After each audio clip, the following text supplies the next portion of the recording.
जय भीम नवोदय साथियों, प्रबुद्ध भारत वॉइस चैनल में आपका स्वागत है।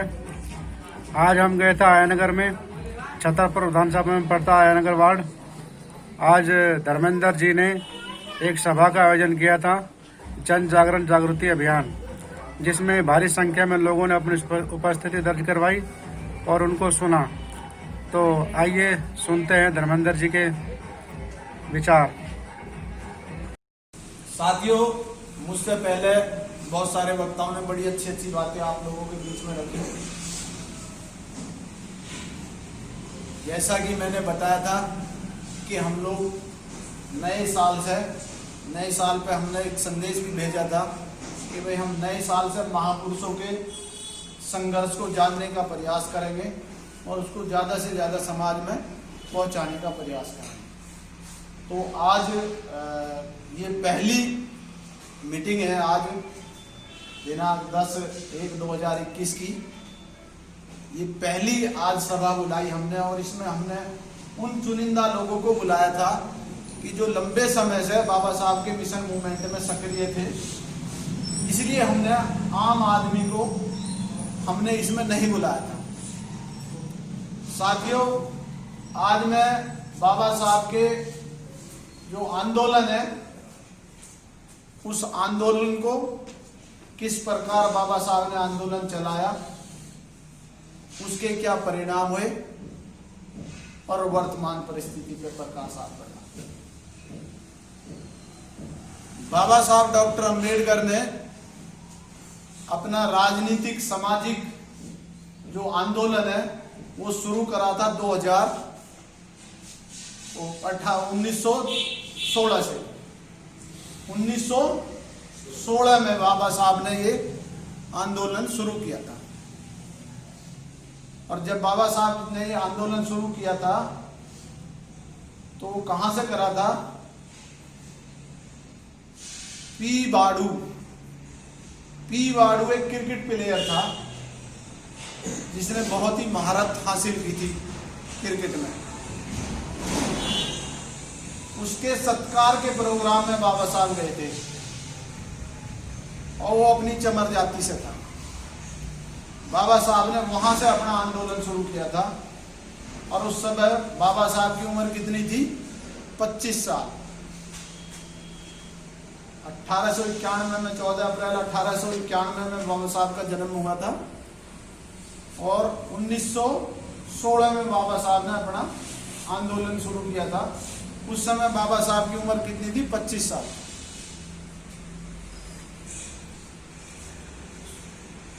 1918 में साउथ ब्यूरो कमीशन इस देश में आया था इंग्लैंड से। और वो साउथ ब्यूरो कमीशन किस लिए आया था? वो साउथ ब्यूरो कमीशन यहाँ पे अंग्रेजों को प्रतिनिधित्व देने के लिए आया था, क्योंकि 1885 में महात्मा गांधी ने और कांग्रेस पार्टी ने 1885 में कांग्रेस पार्टी का गठन हुआ था। अंग्रेजों के सामने ये शर्त रखी थी कि भाई हमें प्रतिनिधित्व दो। उसके 33 साल बाद यहाँ पर साउथ ब्यूरो कमीशन इस देश में आया था। और जब वो साउथ ब्यूरो कमीशन इस देश में आया था तो छत्रपति साहू जी महाराज, जो कोल्हापुर के महाराजा थे, उन्होंने बाबा साहब डॉक्टर अंबेडकर को कहा कि आप भी मांगो। जब मांगोगे नहीं तो मिलेगा कैसे? मांगोगे नहीं तो मिलेगा कैसे? तो बाबा साहब डॉक्टर अंबेडकर और उनके साथ में एक और साथी थे, यादव करके, उनको भी कहा, 2 साथियों को कहा कि आप भी मांगो, क्योंकि छत्रपति साहू जी महाराज जानते थे कि अब अंग्रेज देश छोड़ने वाले हैं, और जब देश छोड़ने वाले हैं और तुम लोग कुछ मांगोगे नहीं तो जो मांगेगा उसी को तो मिलेगा। जो बाबा साहब डॉक्टर अंबेडकर और जो उनके दूसरे साथी थे, बहुत पढ़े लिखे थे वो भी, उन्होंने जात के आधार पर प्रतिनिधित्व मांगा अंग्रेजों से कि भाई हमें जात के आधार पर हमें भी प्रतिनिधित्व चाहिए। लोकमान्य बाल गंगाधर तिलक, लोकमान्य बाल गंगाधर तिलक ने इस बात का विरोध करा और गाली दी। विरोध ऐसे ही नहीं करा, गाली दे के विरोध करा। और वो गाली अपने घर में नहीं दी, चुपके से नहीं दी, कोल्हापुर में भरी सभा में दी। भरी सभा में वो गाली दी। और वो गाली क्या थी? ये तेली तमोली कुर्मी कुनबट,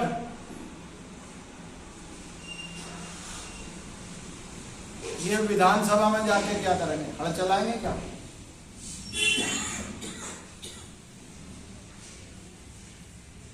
ऐसी गाली दी। और एक बार नहीं दी, दो दो बार दी।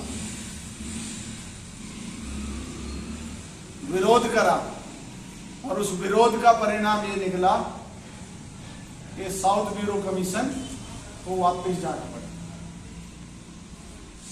पर जाते जाते अंग्रेज बहुत होशियार थे, जाते जाते वो हमें कुछ परिवर्तन करके, कुछ सुधार करके, जाते जाते उन्होंने 4 सुधार करे। पहला सुधार उन्होंने क्या करा कि फर्स्ट इंडिया एक्ट 1919 से लागू कर दिया कि अब इस देश में जो भी संविधान बनेगा वो जात के प्रतिनिधित्व के आधार पर बनेगा। इंडियन पैनल कोड, उससे पहले जानते हो क्या चलता था? पहले चलता था बीपीसी, फिर आईपीसी लागू सन 1919 में। साउथ ब्यूरो कमीशन का ये परिणाम निकला। उससे पहले इस देश में सभी के लिए ब्राह्मण कानून बनाता था, अंग्रेजों ने उस पर कट मारा। दूसरा सुधार उन्होंने क्या किया कि बाबा साहब डॉक्टर अंबेडकर और पीजी सोलंकी को जात के आधार पर प्रतिनिधित्व नियुक्त कर दिया कि भाई ये 2 लोग जात के आधार पर नियुक्त कर दिए। दोनों शेड्यूल कास्ट थे, बाबा साहब डॉक्टर अंबेडकर और पीजी सोलंकी। तो इन दोनों को नियुक्त कर दिया। तीसरा काम क्या करा? तीसरा क्या था कि भाई न्याय, स्वतंत्रता, समानता के आधार पर, भाईचारे के आधार पर समाज का निर्माण करना, देश का निर्माण करना। ये 3 उद्देश्य बाबा साहब के थे। तो 3 कमी, 3 उद्देश्य और 3 योजना। इनको पूरे करने के लिए 3 योजनाएं बाबा साहब ने बनाई। अब वे योजना कौन कौन सी थी? है किसी को पता कौन कौन सी योजना है? पता किसी? यशपाल भाई, यशपाल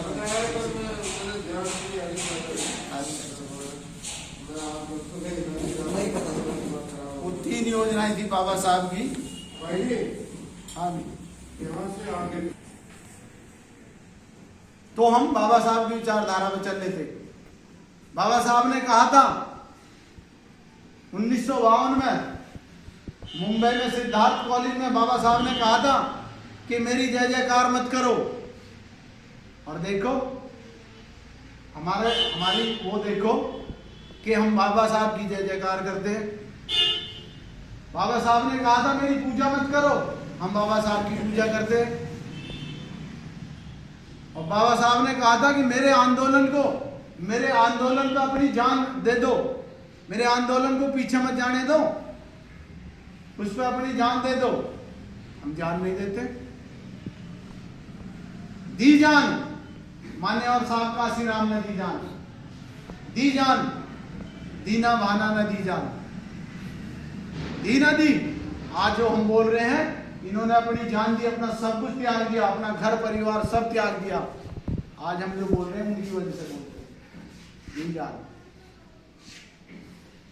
और हम कहते बाबा साहब ने अपना एक एक पल, एक एक दिन 1916 से लेकर और 1956 तक, 1955 को भी, जब तक बाबा साहब जिंदे थे, अपने जीवन का, साल का हर महीना का हर दिन का हर घंटा, हर घंटे का हर मिनट का हर सेकंड हमारे उद्धार के लिए लगाया, हमारे भविष्य के लिए लगाया। जब तक जिए, सब लिखा पड़ा, जब तक जिए, जब तक बाबा साहब हमारे लिए जिए, हमारे लिए संघर्ष करा। जब तक आप उस संघर्ष को नहीं जानोगे, तब तक आप कैसा आंदोलन करोगे, कैसा आंदोलन चलाओगे? सवाल ही पैदा नहीं हो सकता जब तक आप आंदोलन को नहीं समझ सकते।